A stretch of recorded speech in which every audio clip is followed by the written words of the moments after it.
اور میں بہت پہلے سے کہتا آ رہا ہوں، تحقیق یہ بتاتی ہے کہ مرد کی آنکھیں جب اس میں خواہش پیدا ہوتی ہے نا، ایک زہریلا مادہ نکلتا ہے، زہریلا مادہ نکلتا ہے.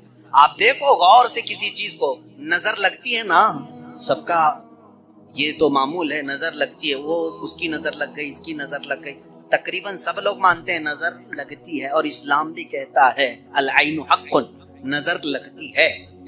بلکہ میرے آقا صلی اللہ علیہ وسلم نے یہاں تک فرمایا، میری امت میں سب سے زیادہ موت اگر کسی کارن سے ہوگی تو نظر بد سے ہوگی. حضور نے فرمایا ہے طبعی نیچرل ڈیتھ کے بعد، نیچرل طبعی موت کے بعد اگر کسی وجہ سے، کسی بیماری سے سب سے زیادہ موت ہوتی ہے تو نظر بد سے ہوتی ہے. پتہ نہیں ہوتا سب کو، اس کی علامتیں تک حضور صلی اللہ علیہ وسلم کی احادیث میں گنائی گئی ہیں. نظر بد ہو جائے تو کیسے پتہ چلے گا؟ جسم کے اندر کیسی تبدیلیاں ہوتی ہیں کہ پتہ چل گیا کہ نظر لگی ہے، وہ پھر کبھی میں عرض کروں گا. لیکن نظر لگتی ہے یہ سب کو معلوم ہے. اور جدید تحقیقات کے اعتبار سے بھی اگر میں آپ کو بات کروں، پھول کو اگر زیادہ دیر تک تم دیکھتے رہو گے تو مرجھا جائے گا، کیونکہ ہماری آنکھوں کا زہر اس پر پڑتا ہے اور اس کی طبیعت مرجھا جاتی ہے. وہ جتنا اپنے ٹہنی میں لگ کر کے جتنی دیر تک تازہ رہ سکتا ہے، تمہارے ہاتھ میں آنے کے بعد اتنی دیر تازہ نہیں رہے گا، کیونکہ کچھ بیکٹیریا ہمارے اندر ہیں اور آنکھوں سے نکلنے والی چیزیں بھی ہیں. اسی طرح سے عورتوں کا جسم اتنا نرم ہے اور نازک ہے کہ باہر کے زہریلے مادے ان کے جسم پر پہلے اثر کرتے ہیں. مردوں کے جسموں پر کم، لیکن عورتوں کے جسموں پر زیادہ اثر کرتے ہیں. اب کوئی وحشی درندہ جس کی نگاہیں زہر پھینک رہی ہوں اور کسی لڑکی کا جسم ننگا ہو، وہ بغیر لباس کے ہو، تو ظاہر سی بات ہے اس کے جسم کے اندر جیسی ہی وہ نظریں جاتی ہیں، اس کے دل میں بھی برائیوں کی خواہشیں پیدا ہونا شروع ہوتی. ایک طرفہ نہیں ہوتی یہ سب، اس کے اندر جو خرابی آئی وہ اس کی آنکھوں کی وجہ سے. اسی لیے میرے آقا صلی اللہ علیہ وسلم نے فرمایا فَإِنَّ الْعَيْنَ تَزْنِي، آنکھ بھی زنا کرتی ہے. حضور صلی اللہ علیہ وسلم نے فرمایا آنکھ بھی زنا کرتی. اب مجھے بتاؤ میرے عزیزو، اسلام نے اتنی جو حفاظت کی ہے عورتوں کی، اس کو تم کہہ رہے ہو زور زبردستی ہے؟ اسلام دین فطرت ہے، صرف وہی بات کرتا ہے جو انسان کے لیے سوٹیبل ہو، جو تمہارے جینے کے لیے اچھا ہو. اب میں آؤ تم کو یہ بھی بتاتا ہوں، کچھ لوگ یہ کہتے ہیں کھانے پینے کے معاملات میں بھی. اب یہ بات تھی عورتوں کی، اور ہاں یہاں پر میں یہ بات بتا دوں کہ یہ برابری جس کو کہہ رہے ہیں نا، وہ برابری ہے نہیں. تم کبھی بھی اس کے جواب دینے کی بھی کوشش مت کرو. یہ برابری کس کو کہتے ہیں؟ ان کے سامنے رقص کرے، ڈانس کرے، برابر کرے. اگر مرد جو ہے کھلے عام گھومتا پھرتا ہے اور ننگا ہو سکتا ہے تو عورت کو بھی اتنا ہی ہونا چاہیے، عورت بھی اتنا ہی دکھائے. تو یہ تو ایسی برابری ہے کہ اتنا اگر شوق ہے برابری کا تو پھر ایسا کرو، اپنی بیوی کے ساتھ معاہدہ کر لو، 1 سال تو بچہ دے گی، 1 سال میں بچہ دیتا ہوں. یہ برابری کرنے کی چیز ہے؟ ارے سارا بچوں کا درد عورت ہی کیوں سے ہے؟ تم بھی تھوڑا سا پارٹنرشپ میں لے لو. ایسا نہیں کر سکتے، تمہیں معلوم ہے عورت کی فطرت ہے، کچھ چیزیں ایسی ہیں اس کی ساخت میں، اس کے لیے وہ ضروری ہے. اور اسلام یہ سمجھتا ہے کہ عورت کے لیے اس کے گھر میں رہنا زیادہ سوٹیبل ہے بنسبت باہر گھومنے پھرنے کے.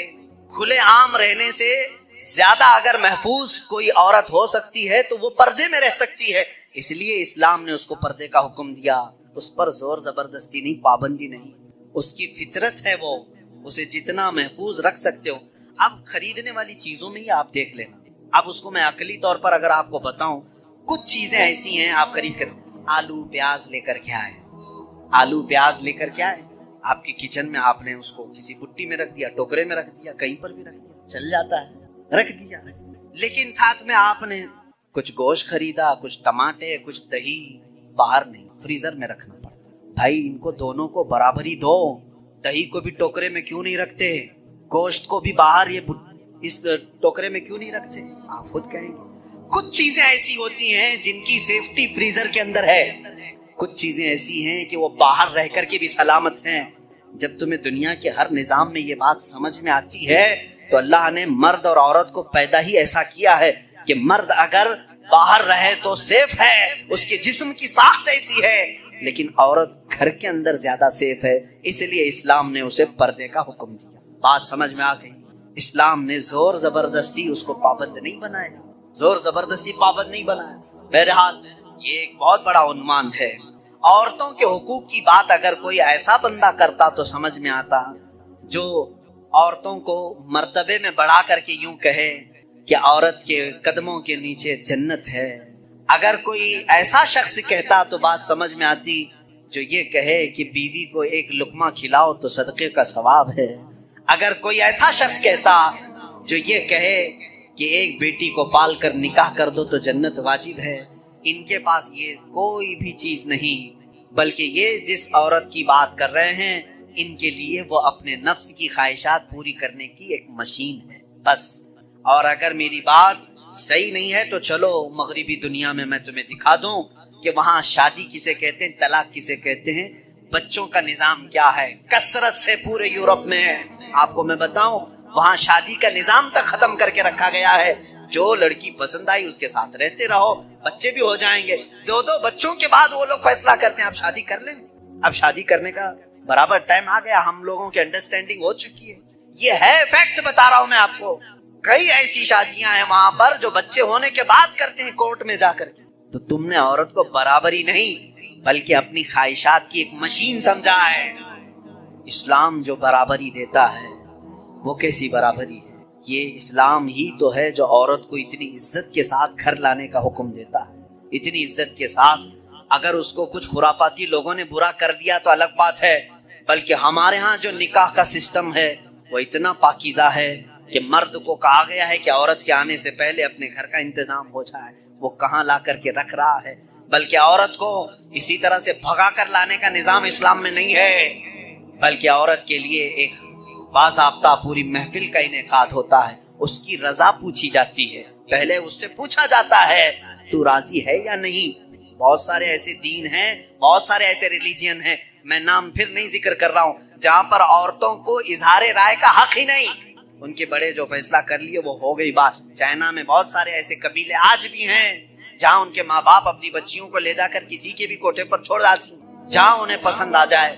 اسلام عورت کی عزت اتنی دیتا ہے جب تک وہ اپنی رضا کا اظہار نہیں کرتی قاضی کی مجال نہیں کہ وہ نکاح پڑھا سکے.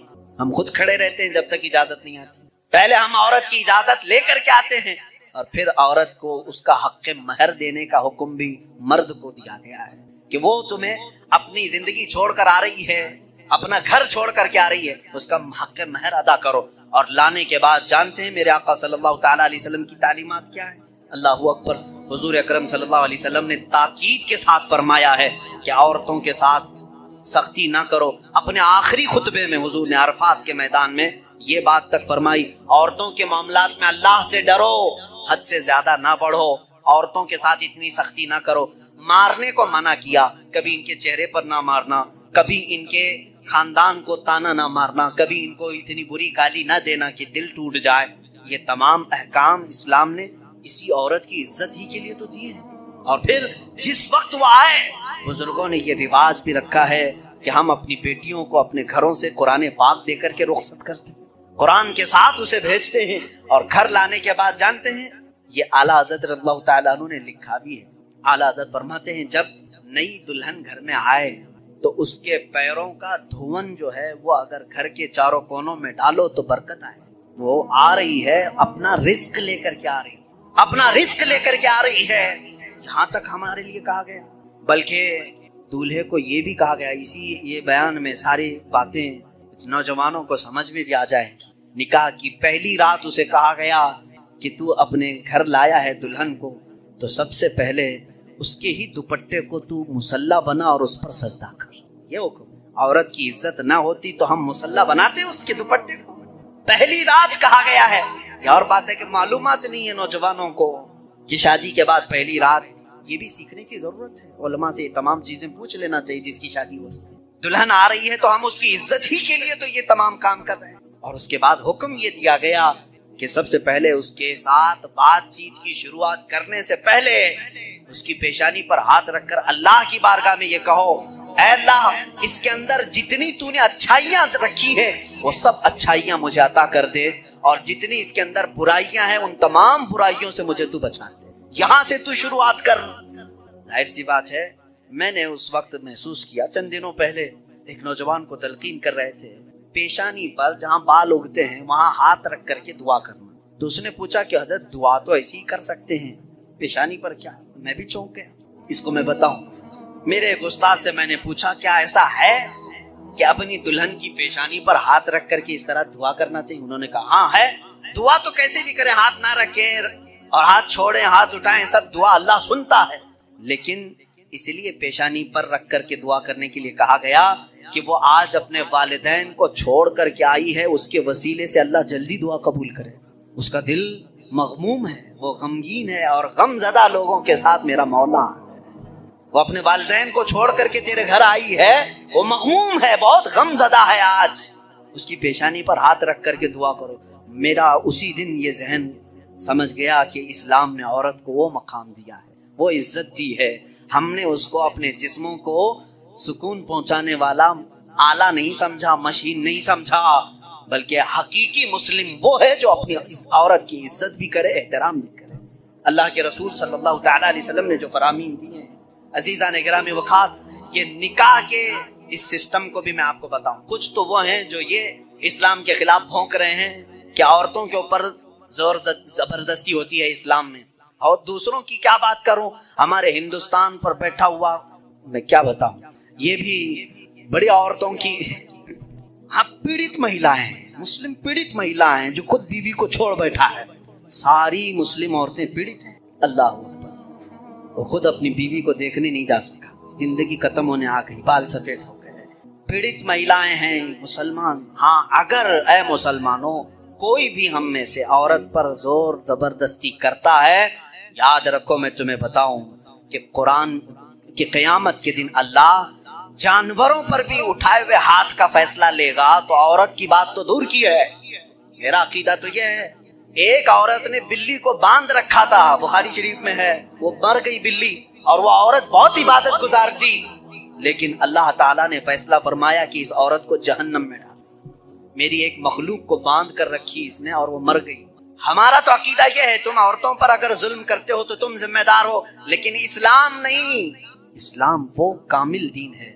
یہ بیچارے کیا پڑھ پائیں گے جن کو کبھی ڈھنگ کی اسپیلنگ نہیں آتی، کبھی ہاں یہ ایک ایسا ہوتا ہے کہ ڈمرو بجاؤ تو کوئی ناچتا ہے، اسی طرح سے کچھ لوگ پیچھے سے کچھ لکھ کر کے دیں، کچھ بیان کرنے کے لیے، تو کچھ لوگ کہہ جاتے ہیں، ان کو خود نالج نہیں ہوتی، ایسے ہی کچھ لوگ اسلام پر بھی بھونکتے ہیں۔ ہوتا یہ ہے میرے عزیزوں، جو چیزیں ہماری عزیز ہیں، جو محبوب ہیں، اس کو ہم قربان کرنا نہیں چاہتے جلدی۔